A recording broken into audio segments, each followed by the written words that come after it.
Entertain me, little man. Entertain me. We are back for more crackety Order of the Dragon builds. One and all, welcome back to the AV4 action. I'm expecting a fun one here. We have got Crashity here in the blues, Order of the Dragon, versus Smooth Operator. Wait, I didn't do that correctly. Smooth Operator. There you go. Playing in the purple as the Abbasids. I could have sworn that originally was the Smooth Operator account not one of the Canadian bros. I'm not sure now, because if you actually look at Smooth Operator that's 116th in the world, they show up as a Finnish player on AoE4 World. Now, if the profile hasn't been faked, right, if it is actually a Finnish person, that would suggest that this is Kiljardi. I could believe that. I actually think that that makes a lot of sense. I mean, this account has ranked 119th, 57th. What else we got here? They've ranked 63rd, 46th, 199th, all the way from Season 5 through to Season 1. So a pretty consistent Smooth Operator. On the other side, we do, of course, know that this is indeed Crackety. Good old Crashity here, who's been quite the enjoyer, for God's sake, quite the enjoyer of Proxy Raxes as the Order of the Dented. And he's doing it again. Why? Wait, why are you chopping a tree as well? Was that a misclick? Please tell me that wasn't a misclick. No, apparently he wants to chop this tree for some reason. All right, here we go, folks.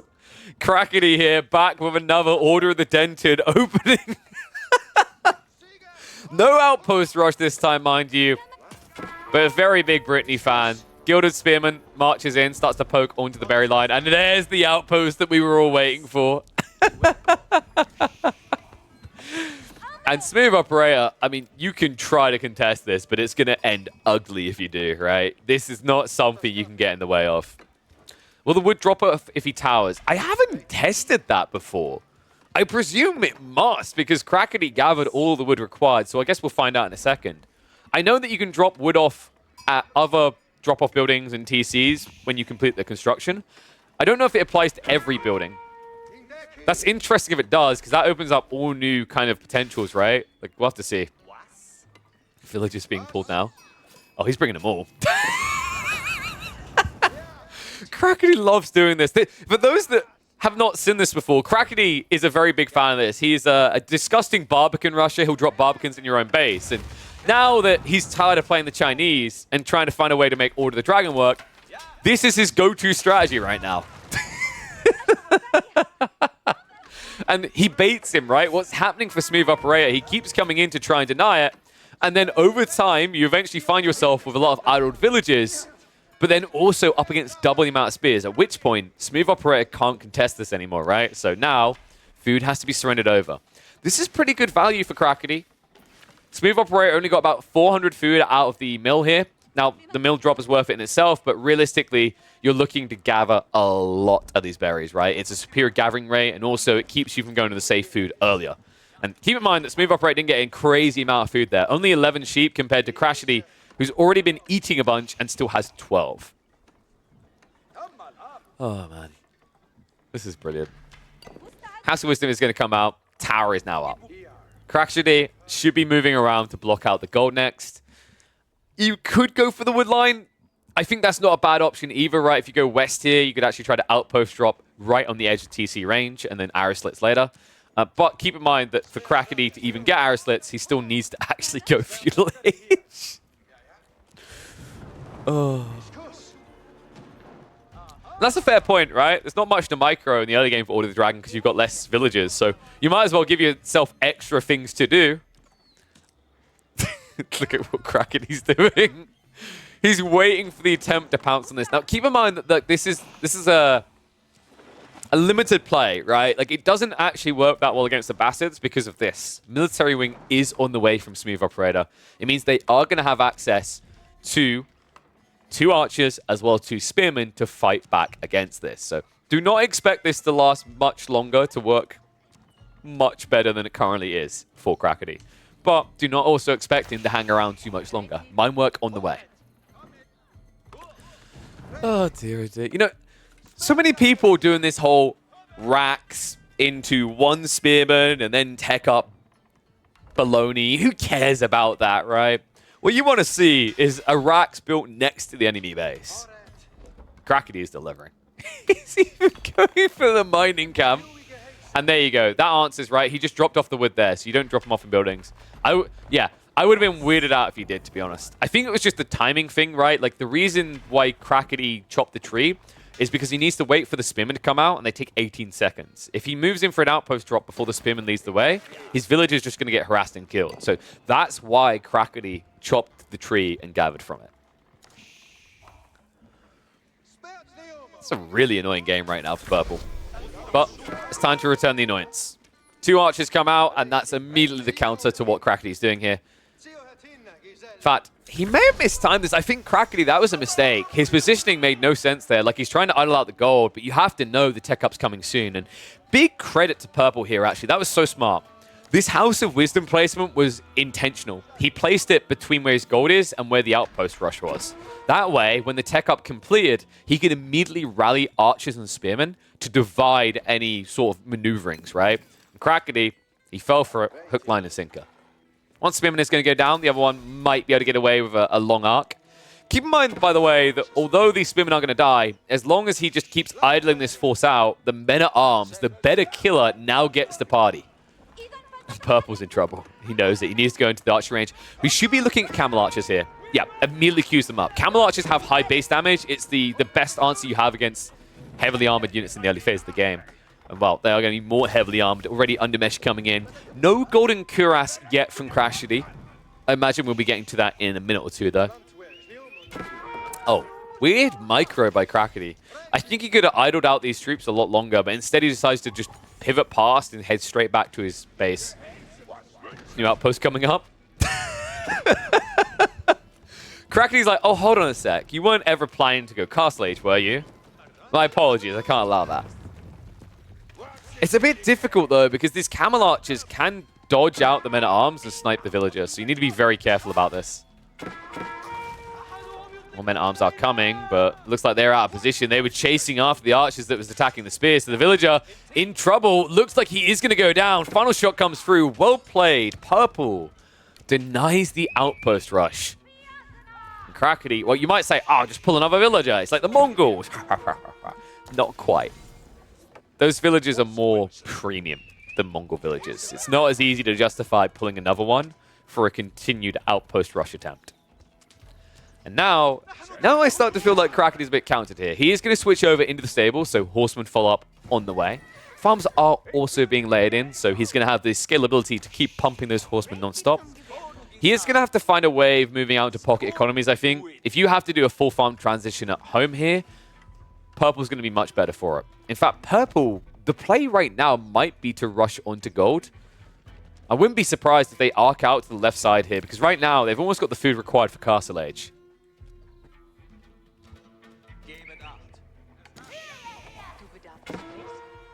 Now, the interesting part to me is the fact that he went horseman, actually. Like, people are debating whether he should have went, like, archers, Crackety, before this instead of the outpost. I think, actually, it's fine the way this played out. What's not fine is that Crackety's gone horseman.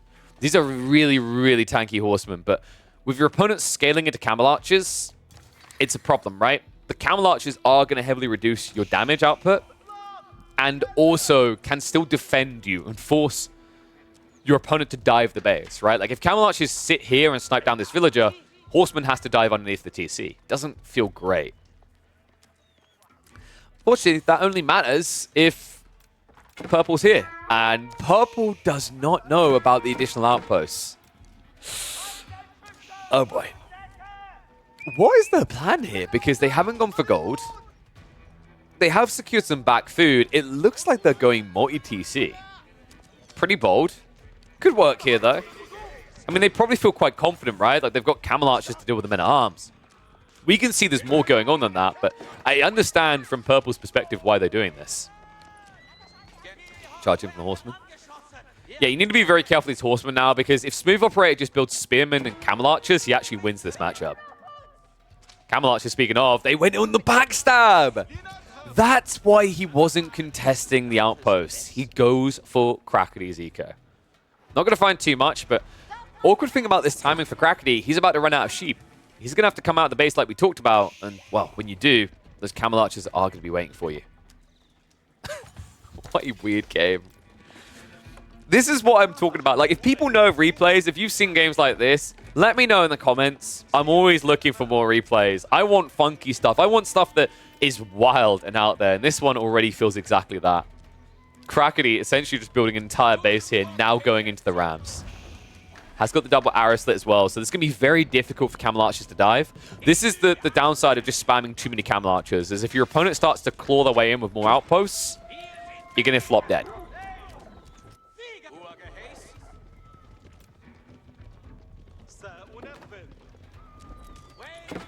So the Rams actually get off the House of Wisdom here. This is interesting because it's what Crackety is doing right now. It's almost equivalent to when someone captures a sacred site and starts the timer, right? He's now forcing a reaction. He's like, you have to come to fight me now. You have to come to my defenses to take this out. Smooth Operator, he does oblige, but it's going to be pricey to do so. Men-at-Arms are going to come out for the clash. Villager is going to garrison. No, not quick enough. Goes down. Spearmen are getting cleared up. The Horsemen should be able to go deep enough for the Ram, though. However, now with the arrow slits activated, keep in mind these Camel Archers can get sniped down pretty quickly.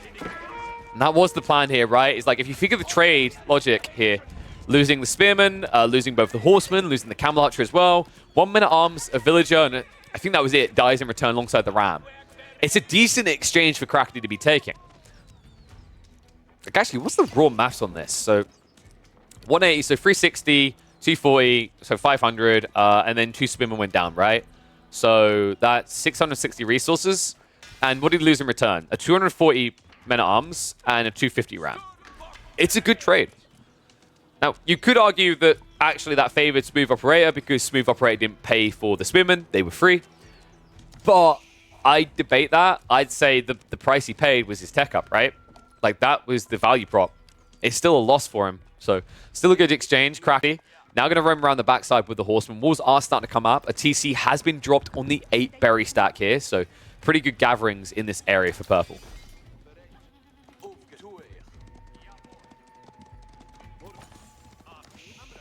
The Horsemen are circling, but it kind of feels like they're circling the wrong place, right? The Crackety should know where the food sources are. This is one of the awkward things about Abbasid / Ayubids on this map, by the way, is because a lot of the time the boar and the deer stack together. If you're up against a civ that is not a boar allergic civ, they do have a natural edge over you when it comes to mirrored pocket ecos. Flash comes in, Men-at-Arms. They need a garrison. Like, these camels are just doing too much work right now. The Ram did bait him in again, but this trade looks a lot better for Smooth Operator. Purple able to back up, and the Men-at-Arms just struggling to stick on a target right now. Now, it is just purple bodies going down there this time and 1 blue. So once again, it's an exchange that does favor Crackety, but Smooth Operator this time, he doesn't lose many camels. The raid on the backside is going to be blocked for the most. I think he lost a single villager there. And 1 villager for a Gilded Horseman is not a good trade, folks. Remember, this costs the same price as a French Knight. And usually, when you ask players if they could have a French Knight alive or kill 2 villagers, they'll always say alive, because if it's alive, it can keep idling out your opponent. And the Men-at-Arms spam continues, folks. And the Ram spam continues. It does in itself seem really terrible what Crackety is doing, but it's realistically, the Rams are solely about forcing Smooth Operator to keep coming for a fight. Now, I would love to actually see Crackety add in more outposts. I think that's the only negative of his play right now, is another outpost or 2 would go the mile against this many Camel Archers. Makes the dive even harder, but I don't think he wants to pull another villager, right? Like, he's lost 2 so far. Actually, made that, yeah, 2 from this attempt on the base, and then remember he lost 1 at home to the Camel Archer raid as well. A lot of farms are set up, though, so the Men-at-Arms spam should be pretty much at a relentless point. We've already got double racks here. I wouldn't be surprised if we get up to triple racks in the next 2 to 3 minutes. We haven't seen that signature shift onto stone yet out of Crackety. Sometimes he likes to go for stone afterwards and then play for multi-TC. Might need more eco if this raid does hit. Purple coming wide around the back here.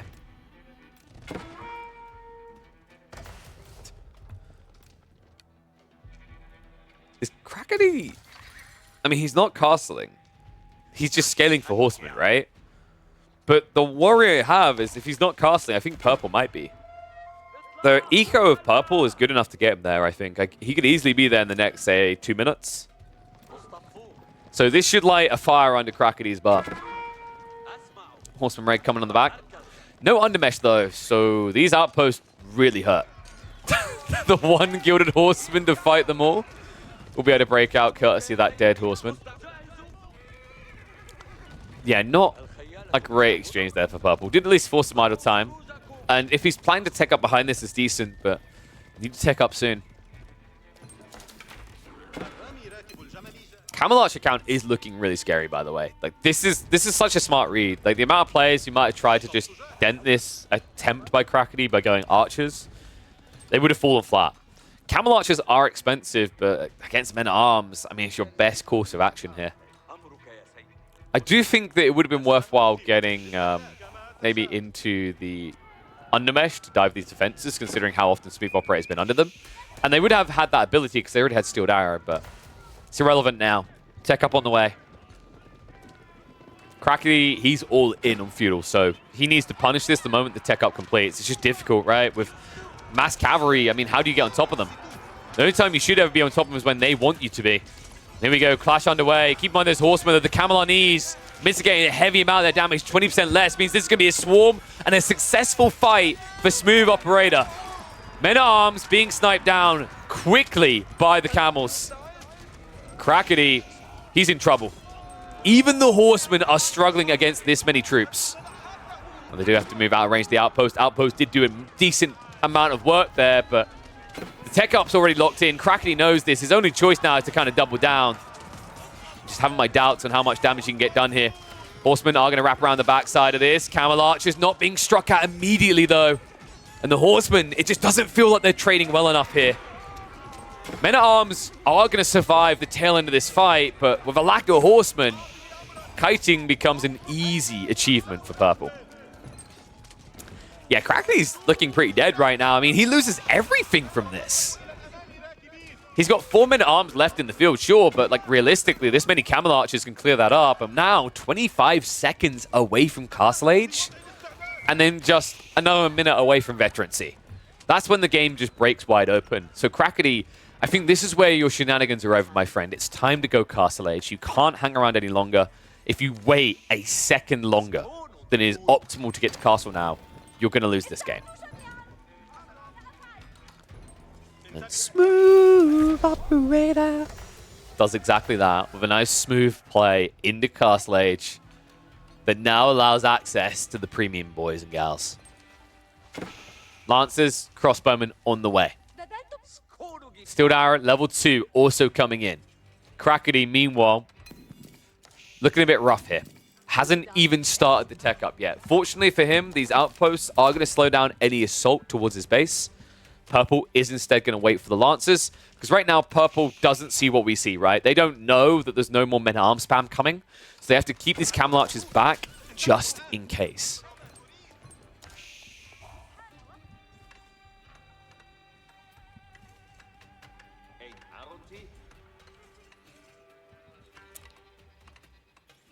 And, well, people highlighting waiting for Castle. The thing is, Smooth Operator can't choose to wait for Castle. And also, if you're trying to suggest Crackety should have backed off to go Castle Age before throwing that army away, no. The issue is Golden Cuirass right now gets stripped from your Men-at-Arms when they get upgraded, at least the ones in the field. So any existing Men-at-Arms really need to be disposed of, to be honest. Regnance is going to be complete here. Map control is still decent, by the way. Although there are Lancers coming out, like the positioning, this should be a pretty easy 2-relic grab, if not free, for Crackety. Unless Smooth Operator immediately swarms the flanks. Right now, he's trying to swarm the outpost. Never fortified them, by the way. So Crackety, his holdings here are about to be taken out. Smooth Operator can afford this as well. Textiles plus 2 TC play means it's only going to cost you maybe 2 free villages max. That just means more troops dying, right? Like the Men-at-Arms, they try to hide inside the outpost, but when they come out, crossbows and Camel Archers are weighing. So even though it costs him 2 or 3 villages, it's worth it for what you get in return. Lancers just picked it so quick as well. Crackety, now the transition though, we're moving across into Spearmen as well as crossbows. Logical solution, crossbows really good from the Order of the Dragon here. They have the extra tile range. Allows them to essentially shred everything in these fights. Spearman just being ignored, running back to base, though, is a bit surprising. Yeah, the Camel Archers never got upgraded in the end. I'm a little bit surprised, because now that you see Spearman, you should be prioritizing that upgrade. Remember, Camel Archers are like having 2 archers in 1. They do get that bonus damage versus light melee. Honestly, so far, that's a really good trade. He killed 3 spearmen and he lost 1 camel archer. And the spearmen cost more, right? Sorry, they cost slightly less. My bad, my brain. 160 to 180. So if you're trading 1 for 1 and they're still feudal, this is a good trade for purple. Purple does need to fix their production, though. They're holding a lot of food. The gold's a little bit awkward as well. I'd love to see them just get 1 or 2 more stables in here. Lancers take a very long time to produce. Lancers now raiding in, though, and relics are being yoinked. Smooth Operator already on the way home with the second one. So far, Crackety only able to grab a single relic off the map. And now the raids are in. The villagers got found. Heavy loss there. I think that was 5 villagers going down, but those are 5 Order of the Dented villagers. Great raid there by Purple. Now able to just back out the other side, only dropping 1 or 2 units. And Lancers still just circling like sharks right now. I mean, this is problematic. I think Crackety, this all-in base play was really cool, really cute, but that threading the needle point, right, that efficient trade, if he could have got an extra outpost up towards the House of Wisdom, we might have seen those rams hit quick enough. But now that we're in a castle on castle, it's an uphill battle.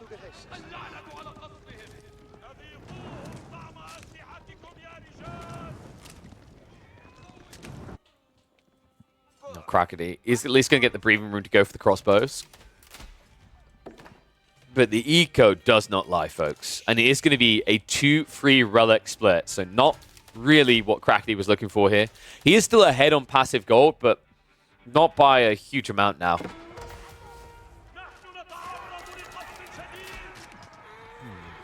Can he pull this back, though? I mean, with Inspired Warriors buff, I feel like almost anything is possible with this Civ, given the right mass. And in fairness, Smooth Operator isn't really scaling his army as quickly. I think there's some huge production errors in what Purple's doing here. Way too much food sitting in reserve, not being spent. So they need to add in Raxes, I think. Raxes could make a lot of sense here, just maybe spears. Or just go Stables Horseman, actually, even better. Stables Horseman here breaks the game, right? Because now Crackety is leaning much more heavily into crossbows than he is into spears.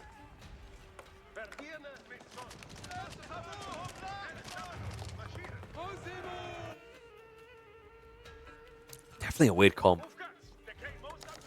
I mean, the interesting part is that Smooth Operator is so paranoid that he's spamming more crossbows, but this is something that feels ill-advised here, right? You could have composite bows on archers, and it would be great in this game.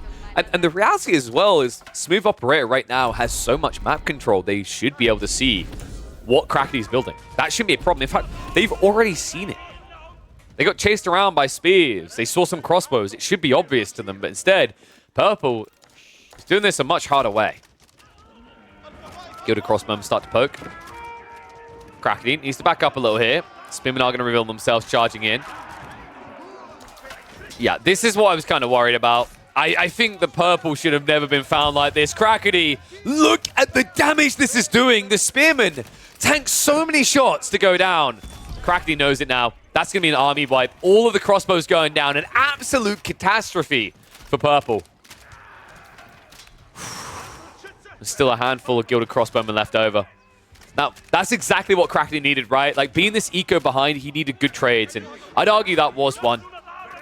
I mean, he throws away most of his army for this, sure, but considering what he got in return, and also, if he just brings 1 or 2 Spearmen, look at the tanking this is going to do. If Purple doesn't target down those Gilded Crossbowmen, you're just wasting so much effort to kill a single unit. That's exactly what's happening here again. Also, no boot camp still. It's only coming through now.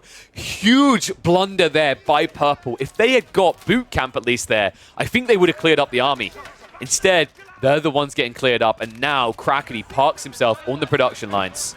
Lancers are charging out. 2 of them get baited over the spear, though. Great micro there by Crackety. And all of a sudden, a fantastic exchange gets even better.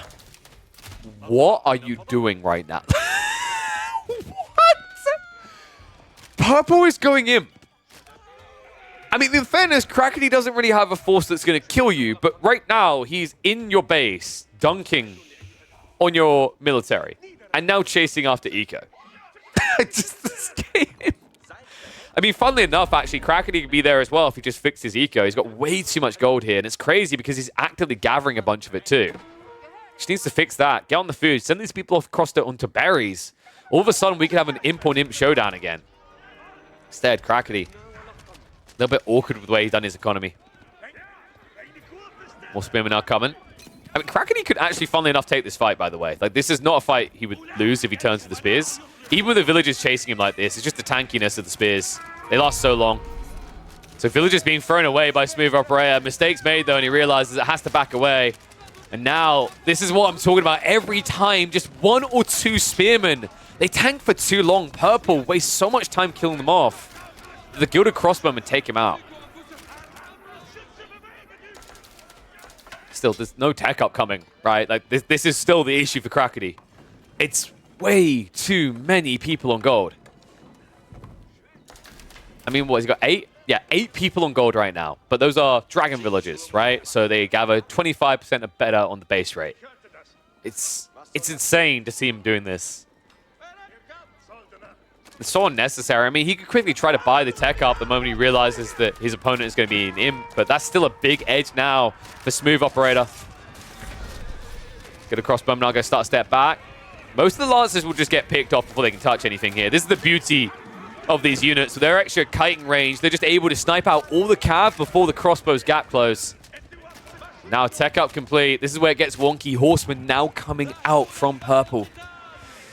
And a lack of spears here. Crackety, I think this might be the end, the beginning of it anyway. There's no way I can see him playing this out now. The food income, it would take him more than 2 minutes to get up into Imperial. And the crossbows are at his base again.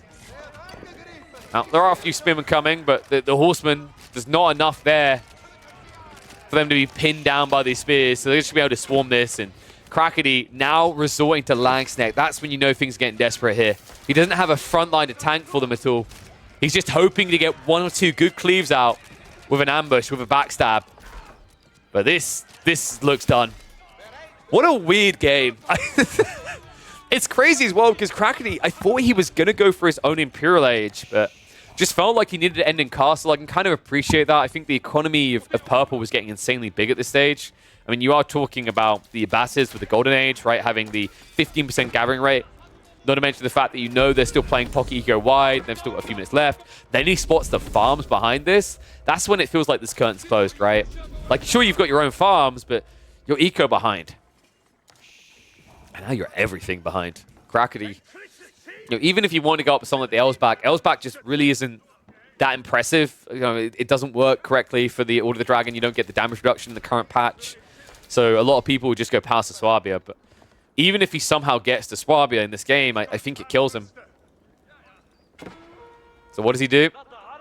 One last Ura, doubles down again. Langsneck coming. Finally, he's spending the gold. Finally, Crackety looked at his 3,000 gold reserves and went, oh yeah, I should probably be spending that.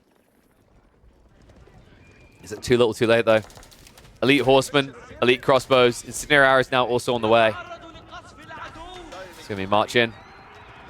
Crackety pulls back into a choke point. Langsneck. They get a freebie swing out, but that's not going to be good enough. I don't know how you're meant to hold this. I mean, the split is just way too wide for Crackety to do it. Langsneck are at least going to get some good hits in now, but they're trading essentially 1-for-1 at this point. Smooth Operator is a really impressive player. This was an interesting way to break out. The aggro point onto that tower rush, the timing into Castle Age. I mean, this was pretty clean from them. I think Crackety didn't make it easy either. There was a few moments where it looked like Crackety maybe could have been a bit more optimal. Like maybe the villagers should never be going down, I think, on that outpost rush after the first goes up. Could have also set up more of the base forward. Probably would have helped him get troops in there. Like if he had the archery ranges, if he had the Gilded Crossbowmen there. But I think this is more Purple's merit than Blue's folly. Now, I do think that this eco is an issue, don't get me wrong, but if we're being totally honest, both these players done this in different ways.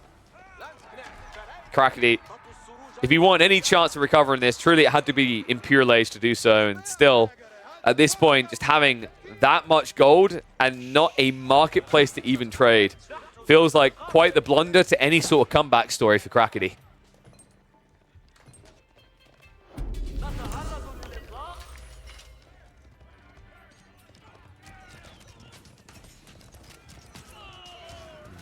Smooth operator. Don't worry if you think that's one-sided. While he's smooth in the game, Crackety is now smooth on the brain. This has done something to him.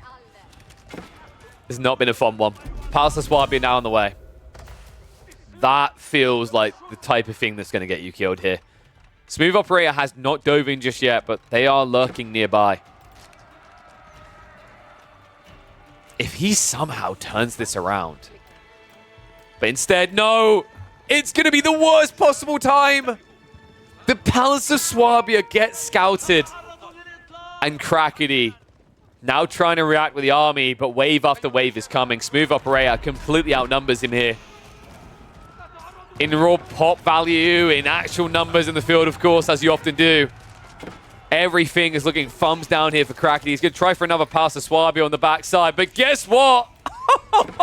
Smooth operator comes in again. Crackety, his hands are completely tied here. Dude, that was such a sick read. The timing on that to go back in and delay this again. Just denying any sort of recovery arc for Crackety in this game. And now with a triple eco lead for Smooth Operator, all three Sacred Sites locked in. Crackety looks like he's fully locked in his base. Oh, man. It's funny as well, right? Because this is, I think what we can say about this is a perfect example of how statistics of matchups are kind of a lie. Right, you know when we're like, oh, well, you know, we've seen the statistics for the Order of the Dragon versus Abbasids, and it's blah, blah percentage. Yeah, remember how Crackety played this game?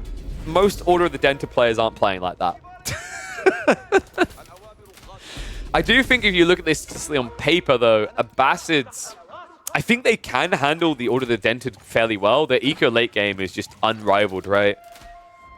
And it feels like Order of the Dragon has to end the game in the first 20 minutes. Or just fall short entirely. Well, we're well beyond 20 minutes now, folks. He's even getting Bodkin bolts. Is that for the Rams? Oh, whatever it's for, it just does not matter anymore. Dives come in. This time the army is going to be going all the way down to 0. It's just too many horsemen, too many crossbowmen now. Smooth operator looks like he's going to claim the dub. Interesting game. If you like what you saw here, let me know who you think Smooth Operator is. I say I think it's Kiljardi. It's the only Finnish player I know of. Maybe there's another one I don't know of that's on the rise. But either way, they look as lethal as Kiljardi often does. The smoothest of operators.